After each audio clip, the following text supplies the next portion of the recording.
తెలంగాణ జాతిపిత కేసీఆర్ పుట్టినరోజు వేడుకలు రాష్ట్ర వ్యాప్తంగా ప్రజలు ఘనంగా నిర్వహిస్తున్నారు. రంగారెడ్డి జిల్లా అబ్దుల్లాపూర్మేట్ మైసమ్మ అమ్మవారికి బోనం సమర్పించి ప్రత్యేక పూజలు నిర్వహించారు.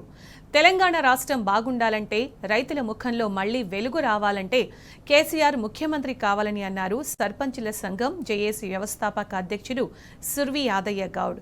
ఈ పూజా కార్యక్రమంలో పలువురు బీఆర్ఎస్ సర్పంచులు, కార్యకర్తలు పాల్గొన్నారు.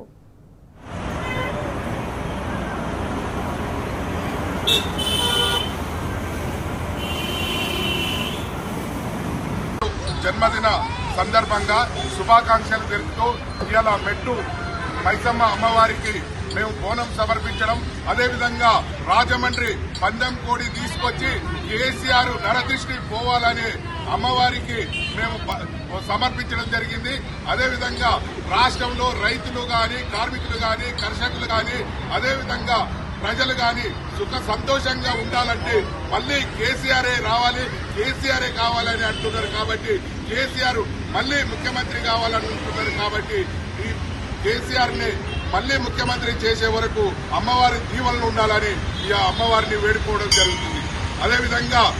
అదేవిధంగా రాష్ట్రం సురక్షంగా ఉండాలంటే కేసీఆర్ ముఖ్యమంత్రి అయితేనే సురక్షితంగా ఉంటది. కాబట్టి అమ్మవారి దీవెనలు ఎల్లకాలం ఉండాలని మరొకసారి కేసీఆర్ జన్మదిన శుభాకాంక్షలు తెలుపుతూ జై తెలంగాణ.